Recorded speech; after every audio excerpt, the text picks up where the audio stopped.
This is 1059 The Region, where parents talk and explore practical, proactive, and evidence-based solutions.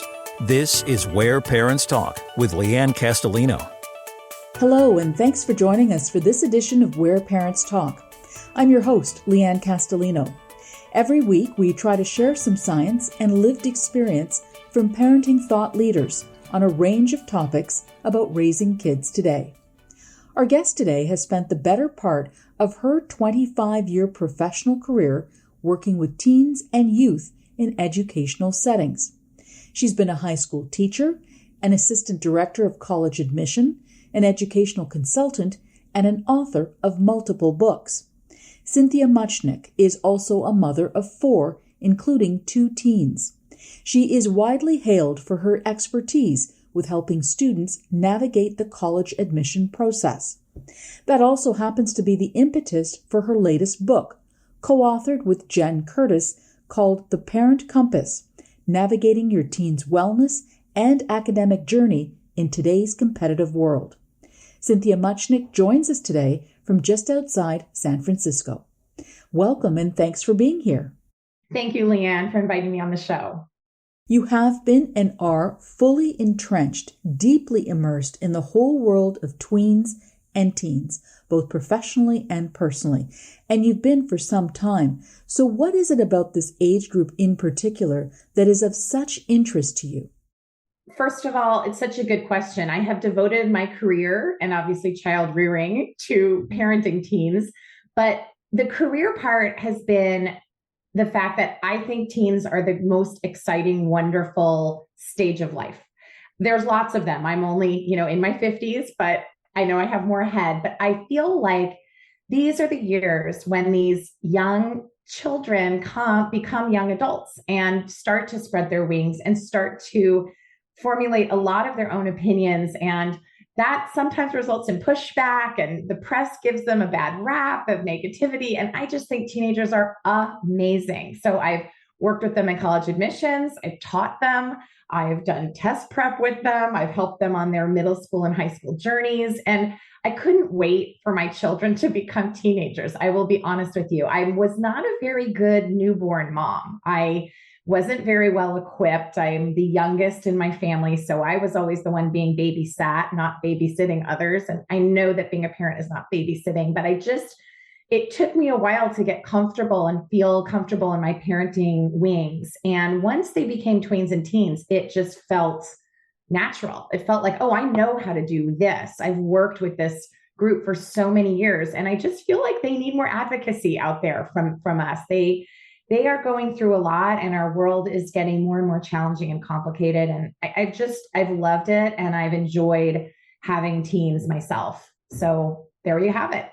It's wonderful to hear that, Cynthia, definitely. Now, you've also had a front row seat on observing the impact of certain parenting behaviors on many tweens and teens today, right? So let's break that down a little bit in terms of what are you seeing firstly in those teens and tweens in terms of trends? And also, what are you seeing that the parenting behavior is contributing to these outcomes in our young people? Sure. So I would say the catalyst for the crisis of the headlines that wreaked havoc in March of 2019 were the college admissions scandal, and also known as Operation Varsity Blues, when parents, celebrities, and just regular parents went off the rails and really behaved in a way that was so detrimental and horrifying for me and for my co-author, Jen Curtis, who both had devoted our careers to working with teens as educational consultants, which is another word for private college counselors. We had nothing to do with the unethical behavior of what was going on in this college admission scandal, but strangely, we both knew of people involved in it, which is really shocking. I was in Southern California for 22 years. Jen is still down there. So Southern California, Northern California had a large bunch of parents involved in this scandal.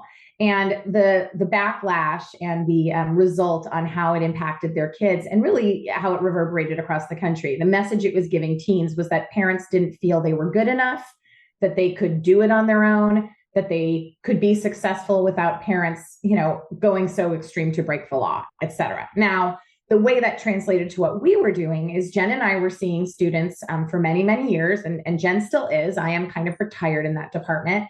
And we started seeing students become listless, anxious, depressed, overwhelmed in a way that we hadn't seen before. And that trend kept increasing.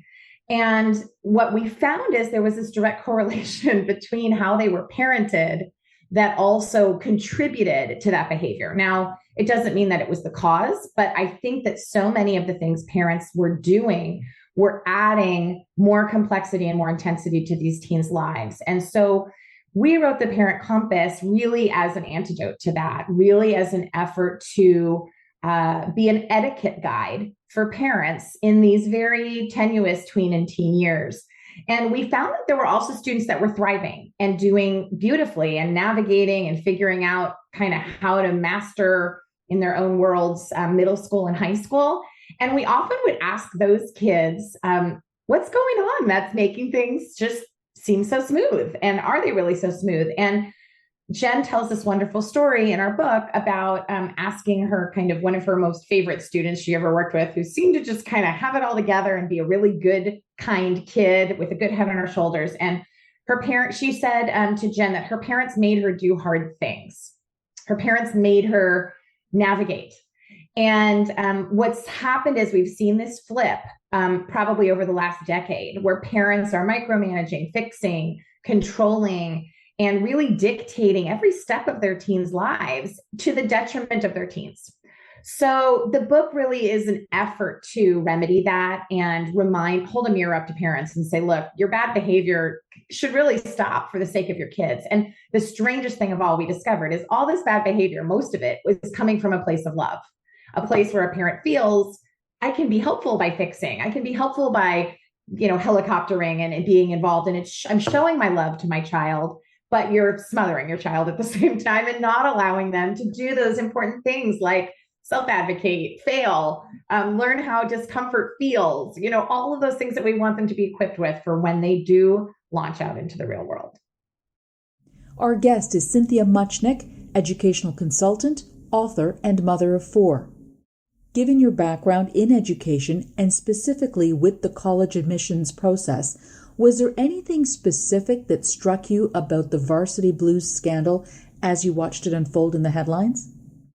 That's a really good question. I mean, I think what surprised, and shocked us was the depths of desperation that were happening. I mean, doctoring test scores, faking student resumes, really, bribery and scandal. I mean, there's a wonderful book, and we were able to talk with the authors, Jen and Melissa, I'm blanking right now, but this book called Unacceptable that really takes you through. They were the Washington Post reporters that broke the story and that really followed it closely. And it's fascinating nonfiction read if parents want to really see how that whole scandal unfolded. But I think what we see in our practices are little signs and that could lead to something extreme.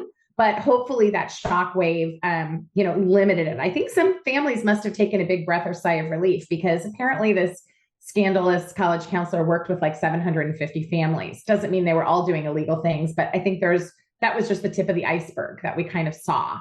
And that being said, I think that parents, certainly might have taken a breath to kind of realize it's too much. But what Jen and I see are little moments of this. Like we see parents crafting the emails for their students, parents making the appointments for their kids, parents speaking over their kids when we have like a initial consultation. And because oftentimes we invite the parents to that first meeting and then we work one-on-one with the students after that.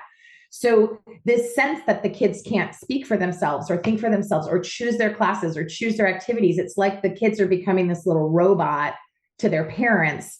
And oftentimes it's just rooted in kind of a pride and a sense of what we have coined, or we haven't coined it, but we've heard this term going around, competitive parenting. So what I'd say is parents are starting to feel this sense of competition with each other over how their kids are doing in school or where they go to college, and just it's gotten out of control. And so some of it's regional. It's not just private school parents, it's public school parents too. Might even be some homeschool parents, but we didn't look very closely at that demographic. So I would just say, that level of intensity has increased. If we want to look at the college sides of things, colleges are, opened up the floodgates with the Common Application, taking away required test scores in some cases. And the fact that colleges haven't grown their schools and grown their class sizes, they're still the same size they were before. I always wish they would spend a lot of money on more dorms and just accepting more students. That would solve one problem. Mm-hmm. Instead of building new athletic centers, they could build more housing and hire more teachers, hire more professors. But that's a different problem. Cynthia, you decided to use the Varsity Blues scandal as the springboard for your book. What was some of the key research that you uncovered in writing The Parent Compass? So the book is interesting because it's really a combination of our microcosm of clients. So we used some case studies of students we've worked with and families we've seen through the years, but we looked at the data. So we looked at the Pew Research Institute. We looked at Challenge Success. We consulted with experts and thought leaders, Lisa D'Amour and Lori Gottlieb, and different scientists that were also kind of working in these fields, working with teens as therapists, as teachers, as headmasters, et cetera. And the data was telling us that the depression was increasing significantly. And now the headlines are even more extreme. I mean, we have a worldwide, crisis in teenage girls and depression and the highest rates of suicide and all of that going on right now. So we consulted the data and we sourced it all in the book, and we kind of distilled it down and made it into a very user-friendly way to see the data. So there's not a lot of charts. It's much more of a conversational book that kind of takes you through your own self-examination as a parent, first and foremost, which we have, our initial chapter is looking backward. So what baggage do you bring to the table as a parent? What was your educational background? What are your own personal biases? What are your partners? If you're a single parent, then you're obviously doing this on your own. But how does that inform the way that you're parenting or impact the way that you're parenting? And then how do you connect that with your particular teen? Because as we know, each teen is different. Their styles are different. Their communication process is different. Their academic ability and level is different. So it's trying to marry those two things, having us take a deep self-exploration and then sitting down with our teen and trying to open up a dialogue and conversation so that they know we're there with them shoulder to shoulder as support, but we're not there to fix and micromanage and do all the extra work for them. We want them to do the work, and then we want them to feel how good it feels to succeed or how hard it feels when they might fail. So that's where the book starts. We have a chapter on the importance of listening. So we get really into kind of some of the data on that. We have a chapter on good question asking, because going with good listening, we have to be asking the right questions. So parents tend to say, how was your day at school? That's one of the worst questions we could ask, because usually we get an eye roll or a grunt and it's not very creative. So we looked at the research on questions and the kinds of questions that were kind of more creative, more thought-provoking, more open-ended and thoughtful. Some of the table topics, we talk about the importance of family meals, and we explore, the family dinner project was a place we turned to for a lot of support. And our foreword was written by Denise Pope of Challenge Success. She is the co-founder of this amazing organization. If you don't follow Challenge Success and you have a teenager, you should be, because they actually go into high schools around the country, boots on the ground, to try to redefine what success is for students. And our missions really align well with Challenge Success. So when Denise saw the book, she said, this is a lot of what we're trying to say. Let's teach parents these better skills. But they go into schools and they survey students, they survey parents, they survey the faculty, they survey the administration, and they try to create more space in a student's day with later start times, more passing time between classes. They create Challenge Success clubs at the school, so that keeps the dialogue open. And they do all of this data research, which we also include in the book, on the importance of schools understanding that success can't be determined by grades and test scores alone. Grades, test scores, activities, that's kind of not it. Success can be redefined as, do we have kids who are resilient? Do we have kids who are happy? Do we have kids who feel that they can self-advocate and navigate? Time now for a short break. We'll have more with Cynthia Muchnick and the Parent Compass when we come back. Stay with us. Want to learn more about the show? Email info@whereparentstalk.com. Stick around. Lianne Castelino and Where Parents Talk will be right back on 1059 The Region. Welcome back to Where Parents Talk. Listen live at 1059theregion.com. Here's Lianne Castelino. Welcome back. Wellness, education, and the competitive world we live in today. All themes that are on the radar in some way or another for parents of tweens, teens, and youth. All three also happen to be topics discussed in The Parent Compass. The book's co-author, Cynthia Muchnick, is our guest today. Cynthia, what specific examples or strategies can you share to support parents who are prone to over-parenting, to helicopter parenting, or to parent intensively, as some people call it? Sure. So one great thing is I'm not wearing it today, but my co-author Jen Curtis gave me when the book came out a parent compass, like a necklace with a little compass on it, as a tangible reminder for me and for everyone to try and follow your parent compass. And I should probably really define, what does it mean to follow this compass that we're talking about? The compass is really a reminder to check yourself so that you don't become that intense competitive parent. It's really hard to do. It requires some bravery and willingness to kind of put a different hat on and not let the peers around you that might be more toxic and, the comparative parents and the competitive parents, to sort of let that roll off and say, okay, I'm looking at my little roof and the four walls where I live and the people in my home, and what can I do here to do it a little better? Because this frenzy grows sometimes when we talk with other parents, or when we find ourselves at the school or the back to school nights, or we hear at the cocktail parties what other people are doing, and we feel like we need to tutor and keep up and coach and do all these other things. And it turns into this, just sort of terrible spiral. So the parent compass and following it, the best things I think we can really do as parents are kind of slow down, parent more intentionally, and follow kind of more of Carol Dweck's research, where we talk about, kids feeling like the process is more important than the outcome.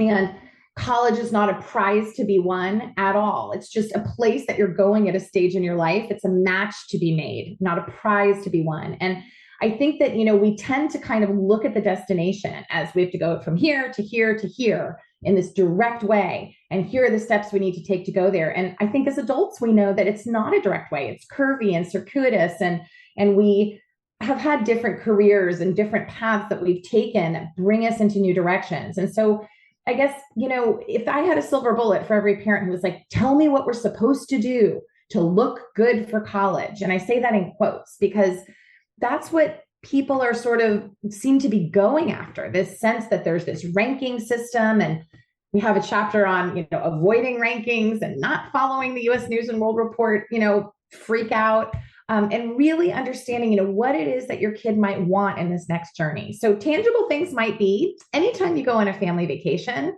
if there's a college campus nearby, go walk around.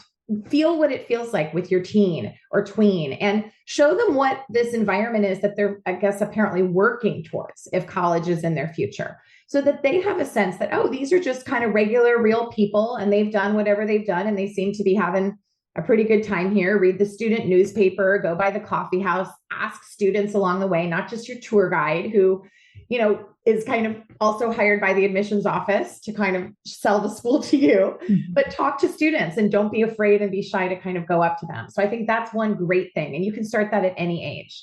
Another great thing parents can do is to stop speaking for their kids.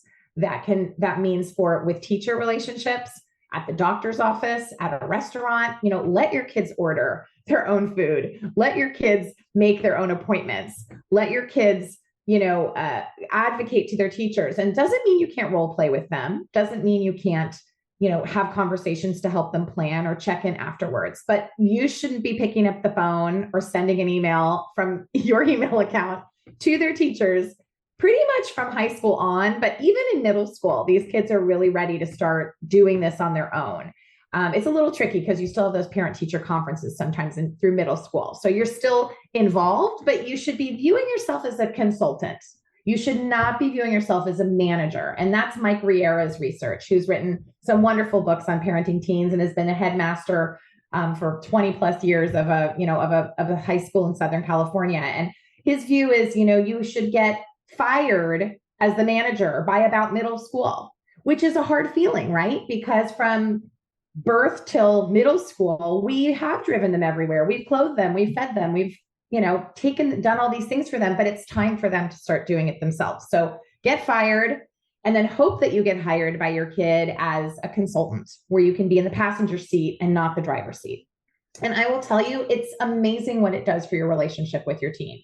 Because as you know, of a parent of kids who are out of the teen years, it comes back to you. It comes back to you in spades. They start to understand why you might have been harder on them, or why you let them fail, or why you didn't show up with the homework and the forgotten lunch every time. Because once they feel the sting of that, they remember. One of the things the book talks about is how to nurture grit in children. How would you suggest this can be achieved? Because it also relates to the self-advocacy piece you referred to earlier. When our kids are struggling and they say, Mom, I need your help. Mom, I can't do it. We want to say, well, you can't do it yet, but let's figure out together when you'll get there. And we do spend some time in the book kind of just breaking that down in a very, very basic way. But it goes back to a little bit what I was talking about earlier in our interview about it's directly tied into that self-advocacy piece, and it's directly tied into them doing hard things. So the hard things really, oftentimes, I'll use a good example of, with a teacher. So your kid comes back and they're really disappointed about their grade and whatever it is. And you say to them, I don't care really about the grade. I saw how hard you worked. I know how hard you studied. I'm sorry the questions didn't line up with everything you studied, but let's figure out moving forward, either what you can do differently, or have, or going to the teacher to kind of learn, what you did wrong so that you can self-correct from that. And they'll say, well, the teacher didn't ask any of the questions that were on the review sheet, or this or that or whatever. And so your job is to say, I totally get that. That must be so frustrating. But again, I saw how hard you worked. I was quizzing you on those index cards, and we talked about at dinner, how much time you'd already put into this essay or whatever it might be. But then it's equipping them to say, okay, now out of this discomfort or this feeling of disappointment that you didn't maybe earn the grade you wanted, when you as a parent are supporting the effort and supporting that part of the journey, then you can say, let's brainstorm together, or have you thought about what you might want to do the next time around, now that you know this is what your teacher has done or presented. You are listening to Where Parents Talk on 105.9 The Region. Cynthia, The Parent Compass was published in the fall of 2020 during the height of the global pandemic. Has the message of the book become even more timely and relevant in your estimation as a result of COVID-19? Strangely, the book has really held up, and we think it's become even more relevant because as this, online schooling year or two occurred, and as this sense of kind of heightened panic and heightened worry, was happening of kids losing opportunities and this and that, I think what also came, maybe one of the silver linings, was that some parents, yes, their panic escalated and increased, and therefore they needed the Parent Compass more than ever. But I also think that some parents gained a sense of flexibility and just knowing that, take a gap year. That's okay. Like a decade ago, a gap year was like, what went wrong? Like, did your kid not do very well? Or now people are like, oh, that's so awesome. What are you going to do? What are your plans? And so I think the sense of maybe putting off college for a year, maybe taking a different route, spending some time at community college, I think a flexibility has occurred. And that's what we kind of talk about in the final chapter of the Parent Compass. But I think the content itself is pretty evergreen. And I think during COVID, it held up well. And I think it will really hold up well going forward, because it's just really an etiquette book to remind parents to stay on the path and not go outside the rails. And it's hard to do. Jen and I share our own stories of mistakes we've made along the way. I remind myself to follow that compass, pretty often. It could be almost weekly. So it's a practice, and I think it's a practice that's attainable. And I think it's really for the benefit of these young people who have a lot of weight on their shoulders. I think more weight than ever in the world that we're living in, unfortunately. Would you say that your parenting approach with your 4 children has shifted, pivoted, been impacted by what you learned writing the Parent Compass? I admit my biggest flaw in the technology chapter. The chapter begins with a story about me being really reprimanded by my then 12-year-old, telling me, Mom, coming up to me and really actually pulling me off of my computer screen, off of my cell phone screen, and putting her hand on my hand and saying, Mom, come off, we need to talk. And I realized that, I think COVID made that really hard because we were even more attached to our screens than ever. And here was the teen holding up a mirror to me. And so my kids kind of joke that I have more of a tech addiction than they do, which is nothing to brag about. And so I would say it has helped me there. It hasn't fixed me completely, but it's something I'm very much more aware of and I'm working on. My daughter set up these, she looked at everybody's controls where you can look at how much time you spend on various platforms. And I think I won the prize for the worst. So that's something I'm working on as a parent. I tell the Star Wars camp story in the book, which is a story when my boys who are out of the house now wanted to make some money in the summer and were looking for creative ways to do it. And they decided to start this little Star Wars camp in our community. And that, they had campers and they did Star Wars parades and Star Wars Lego building, and everything was Star Wars themed, and, different planet visits around the park and clips from the movies, et cetera. And everyone asks me about this Star Wars camp and what it looked like. They ran it for 5 years. They made a tidy little salary for themselves. They recruited their younger siblings to help out. And I like to use that story as an example of find what your kids love and like and support it in any way you can. I think it's something I did a good job doing as a parent because it wasn't things I was interested in. It was about what excited them. And so I hope that kind of modeling that, I'm not just putting, don't mean to like put myself out there and say, oh, we did such a great job, but we made plenty of mistakes. My husband calls all those the gray areas because there's so many in parenting. But it really was an experience that my kids look back on and they felt like they were resourceful. They created something themselves. I supported it with, the paperwork and the chaperoning, but mostly they put on this little summer camp. And once it ended, the neighbors were like, wait a second, where did the Star Wars camp go? They wanted to pass the torch down to another family. They had a movie camp in the afternoon. They grew it. So in the afternoon, kids would come over and watch the movies and eat popcorn and cut up apples and talk about all the Easter eggs in the movies, et cetera. So what I would say is, that's been something that was reinforced by the Parent Compass that I felt like, I want to try and engage in what excites my kids, whether it excites me or interests me or not. And I think that gives them a lot of self-confidence. It gives them a feeling that you appreciate and see them and love them for whatever it is that excites them. Because we had our turn, right? We all got to be teens and we all got to make our own choices, and now they get to make them. Cynthia Muchnick, educational consultant, speaker, author of The Parent Compass, thank you for sharing your perspective with us today.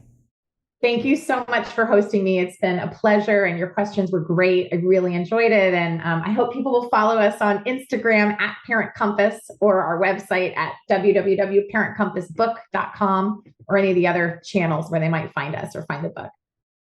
That is our time for this edition of Where Parents Talk. Remember, you can download the podcast version of this show wherever you get your podcasts, or watch the full video version of this interview at whereparentstalk.com. Till next time, I'm Lianne Castelino. Thanks so much for listening. Happy parenting. Sign up for Lianne's parenting newsletter and so much more at whereparentstalk.com.